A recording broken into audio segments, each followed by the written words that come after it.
құрметті көрермендер. Мен Абай облысы Аягөз қаласы қалалық көпбейінді қазақ мектеп гимназиясының 8-ші Б сынып оқушысы Рахипова Алжанова. Бүгінгі менің қорғайтын тақырыбым биогумус өндірісінің автоматтандыру құрылғысы. Бұл жобаның өзектілігі біздің өңірдегі экологиялық проблемалардың бірі топырақ құнарлылығының төмен болуы. Осының шешімі топырақты табиғи тыңайтқыш биогумус арқылы құнарландыру. Бау-бақшалардан табиғи әрі таза өнім алу.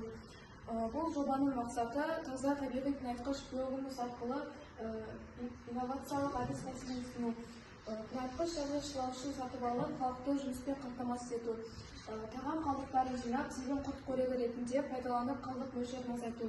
Өндіріске қар суы немесе жауын суын пайдалану. Енді бұл жерде көрсетілгендей біздің құрылғыны дайындаған бөлшектері бұл вибростол, одан кейін атруин бөлшектері, сосын арнайы датчиктер. Енді осы дайын болған құрылғыны таныстыра кетсем, бұл жерде бункер. Бұл бункерда өңделмеген топырақ болады. Ол өңделмеген топырақ вибростолға түседі. Бұл кезде вибростолда өңделмеген топырақ және де көкөніс немесе жеміс қалдықтары болады. Бұл жерде калифорниялық құрттар. Олар калифорниялық құрттар белгілі бір уақыт ішінде тамақ іздеп сыртқа қарай шығады. Сол кезде олар сыртқа қарай шыққан кезде көру датчигі іске қосылып, двигательді іске қосады.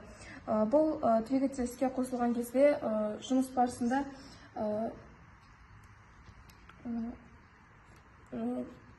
астағы өнім контейнеріне түседі.